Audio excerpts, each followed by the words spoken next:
నమస్తే, welcome to 99 TV. ఆంధ్రప్రదేశ్లో ఎర్ర బుక్కు, అలాగే తెలంగాణలో గులాబీ బుక్కు.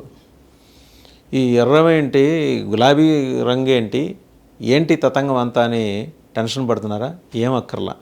మీ సందేహాలన్నీ తీర్చడానికి ఆంధ్రప్రదేశ్లో లోకేష్ ఉన్నారు, తెలంగాణలో కవితక్క ఉన్నారు. కవితక్క నిన్న ఒక చోట మాట్లాడుతూ కన్నెర్ర చేసి హెచ్చరిక జారీ చేశారు.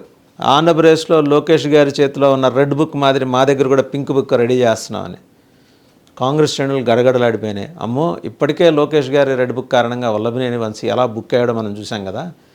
అక్కడ ఇంకా మరికొన్ని బుకింగ్స్ ఇంకా ఓపెన్ చేయబోతున్నారు. కొడాలి నాని, అలాగే జోగి రమేష్, దేవినేని అవినాష్, అలాగే మాజీ మంత్రి రోజా, పేర్ని నాని. వాళ్ళు బిగ్ షాట్సే ఆ ఎర్ర బుక్లో బుక్ అయిపోయి ఇప్పుడు పోలీసులకు బుక్ అవుతున్నారు. మరి ఇప్పుడు రేపు పొద్దున కవితక్క అసలే ఫెరోషియస్ ఉమెన్ లీడర్. ఆవిడ చాలా తీవ్రంగా అద్భుతమైన పదజాలంతో మాట్లాడగలిగి అవతల వాళ్ళని నోళ్లు కట్టిపడేసేంత దక్షత ఉన్న మహిళ ఆవిడ.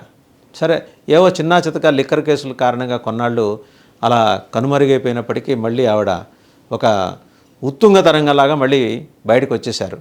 ప్రజా ఉద్యమాలతో మమేకమవుతూ మాట్లాడుతున్నారు. ఆవిడ చేసిన పింక్ బుక్ ప్రస్తావన ఈరోజు కాంగ్రెస్ శ్రేణుల్ని గడగడలాడిస్తుంది. ఆవిడ పింక్ బుక్లో ఎవరెవరి పేర్లు ఉంటాయి? అసలు ఎందుకు ఆవిడ మాట్లాడింది అంటే, తమ కార్యకర్తల మీద కాంగ్రెస్ ప్రభుత్వం అక్రమ కేసులు పెడుతూ వేధిస్తోందంటూ ఆవిడ ఆగ్రహం వ్యక్తం చేశారట. మేము అధికారంలోకి వచ్చిన తర్వాత లెక్క చూసుకుంటాం. అచ్చం జగన్మోహన్ రెడ్డి గారి టోనే. ఇక్కడ మాత్రం మళ్ళీ పుస్తకం ఏమో లోకేష్ గారిది, టోన్ మళ్ళీ జగన్మోహన్ రెడ్డి గారిది. మేము అధికారంలోకి వచ్చిన తర్వాత లెక్క చూసుకుంటాం. వార్నింగ్ ఇచ్చారు, మామూలుగా కాదు. రాజ్యాంగాన్ని పట్టుకొని రాహుల్ గాంధీ తిడుతుంటారని, కానీ తెలంగాణలో రేవంత్ రెడ్డి మాత్రం రాజ్యాంగాన్ని ఖూనీ చేస్తున్నారని ఆవిడ ఆగ్రహం వ్యక్తం చేశారు. సోషల్ మీడియాలో చిన్న పోస్టు పెట్టినా కేసులు పెడుతున్నారని చెప్పారు. రాష్ట్రాలు తేడా, భాష ఒకటే, కొంత యాస మారచ్చు. తెలంగాణలో కానీ ఆంధ్రప్రదేశ్లో కానీ జరుగుతున్నది ఇదే. వాళ్ళ అధికారంలో ఉంటే వీళ్ళ సోషల్ మీడియా పోస్టుల మీద కేసులు పెట్టడం, వాళ్ళని తీసుకొచ్చి లోపల పడేయటం, వేధించడం. వీళ్ళుంటే వాళ్ళని వైస్ వర్సా.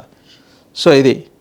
అంతేకాకుండా ఆవిడ ఇవన్నీ ఎందుకు మాట్లాడాల్సి వచ్చిందంటే, కాంగ్రెస్ గురించి కూడా మాట్లాడుతూ రాష్ట్రంలో కుల సర్వేను ఉద్దేశించి సీరియస్ అయిన ఆవిడ మాట్లాడింది ఏమన్నారంటే, కాంగ్రెస్ ధోకేబాజ్ పార్టీ అంటూ మండిపడ్డారు. 15 రోజులు కాకుండా 4 రోజుల పాటు మళ్ళీ కుల సర్వేకి అవకాశం ఇవ్వాలని ఆమె డిమాండ్ చేశారు.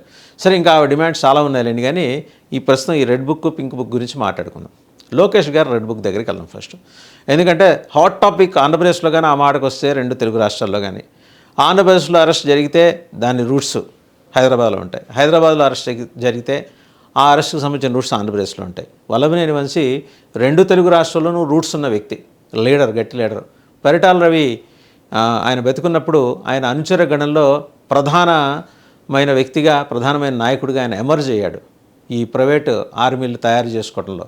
మనకు గుర్తుండే ఉంటుంది, మీలో చాలామందికి గుర్తుండే ఉంటుంది.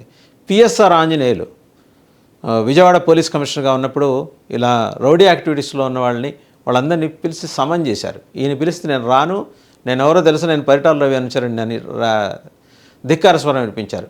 వాళ్ళిద్దరి మధ్య రిఫ్ట్ అయింది. తర్వాత పిఎస్ఆర్ ఆంజనేయులు గారిని ఒక కేసులో ఇరికించి ఆయన ఉద్యోగం వదులుకొని వేరే చోట పోస్టింగ్కి వెళ్లే దిశగా వల్లభనేని వంశీ చక్రం తిప్పాడు. వల్లభనేని వంశీ వ్యూహకర్త. ఏదో ఈరోజు అరెస్ట్ అయిపోయి అట్లాగా తెరమరుగయ్యాడని అనుకోవాల్సిన అవసరం లేదు. ఏమో రేపొద్దున ఏదైనా జరగవచ్చు. అది వల్లభనేని వంశీ ధీమా. వాస్తవంగా ఆయన వేసిన పాచిక్కి తెలుగుదేశం పార్టీ మైండ్ బ్లాంక్ అయ్యి దిమ్మ తిరిగింది పూర్తిగా. బొమ్మ కనపడింది వాళ్ళకి.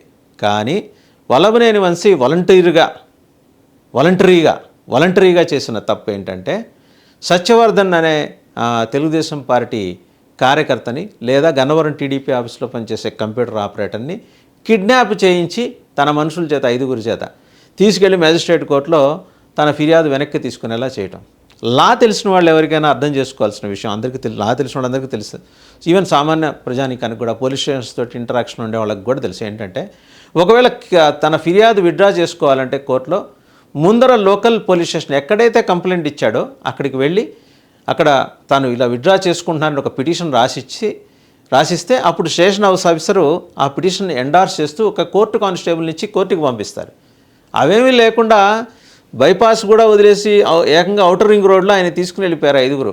అంటే తీసుకెళ్లారు వాళ్ళ భాషలో. సత్యవర్ధన్ గారి తమ్ముడి భాషలో ఏంటి, కిడ్నాప్ చేసి లాక్కెళ్ళారని. ఏం ప్రలోభ పెట్టడం కాదు, ఇక్కడ బెదిరించారు, ఏదో చేస్తామని బెదిరించారు. దేవుడా అంటూ వచ్చి సత్యవర్ధన్ సంతకం పెట్టాడు. పోలీసులకి మంచి వెపన్ దొరికింది. ఇన్నాళ్ళు ఆయన బెయిల్ పిటిషన్ రేపు ఎలాగో 20వ తారీఖు విచారణకు వస్తుంది కదా, అప్పటిదాకా ఆగుదాంలే, ఇప్పటికిప్పుడు ఆయన టచ్ చేసినా ఏదో ఆల్టర్నేటివ్ మీన్స్ ఉంటాయి, ఆయన లాయర్స్ ఉంటారని ఊరుకున్నారు పోలీసులు. ప్రభుత్వం కూడా కొంత ఉదాసీనంగా ఉన్నట్టు కనపడింది, ఉదాసీనంగా ఏం లేదు కనపడింది. బట్ ఆ అవకాశం ఎవరిచ్చారు? వల్లభనేని వంశీయే ప్రభుత్వానికి ఇచ్చాడు. ఎందుకు ఇచ్చాడు? ఏముంది, ఇంతకుముందు కనుక మనం చూస్తే ఇంకొక 2-3 కేసుల్లో ఇట్లాగే మనకి గుర్తుంటే వైసీపీ నాయకులు ఇలాంటి సిమిలర్ కేసులోనే వాళ్ళ చేత తమ మీద కంప్లైంట్ ఇచ్చిన వాళ్ళ చేత ఫిర్యాదు ఉపసంహరింపజేసుకునేలా చేశారు. మనం కూడా అదే ఫార్ములా ఫాలో అయిపోదామని. కానీ పిడుక్కి బియ్యానికి ఒకటే మంత్రం పనిచేయదనే విషయాన్ని వల్లభనేని వంశీ మర్చిపోయారు. ఇక్కడ పనిచేయాల బూమ్రాంగ్ అయింది. ఎప్పుడు దొరుకుతాడానికి కాసు కూర్చున్న పోలీసులు ఇదే అదునుగా వాళ్ళ తమ్ముడిని పిలిపించారు. అతనే ఫిర్యాదు ఇచ్చాడని పోలీసులు చెబుతారు, ఇప్పించాడని వైసీపీ వాళ్ళు అంటారు.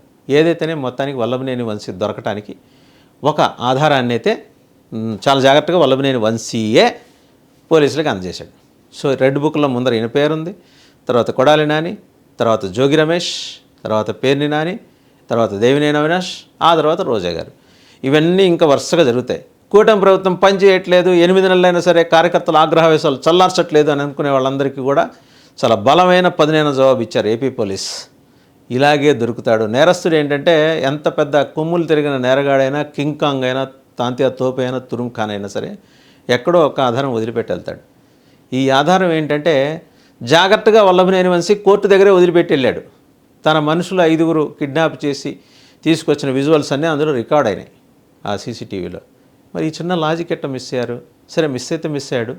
విజయవాడలో ప్రస్తుతం ఆయన మరి రిమాండ్ ఖైదీ, పోలీస్ కస్టడీ అడుగుతారు 14 రోజులు అయిన తర్వాత, లేకపోతే ఈ లోపల కూడా అడగచ్చేమో, కస్టడీ అడుగుతారు. ఇప్పుడు అదే తరహాలో రేపు పొద్దున బీఆర్ఎస్ తెలంగాణలో అధికారంలోకి వస్తే రెడీగా ఉండండి కాంగ్రెస్ లీడర్స్, మేము కూడా ఇలాగే చేయబోతున్నాం, మేము పింక్ బుక్లో పేర్లు రాసుకుంటున్నామని కవితక్క చెబుతున్నారు.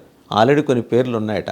ఎవరి పేర్లు ఉన్నాయో ఏంటో మళ్ళీ ఈసారి ఆవిడ బహిరంగ సభ పెడతారు కదా, అప్పుడు చెప్తారు. అప్పుడు దాకా ఆగుదాం.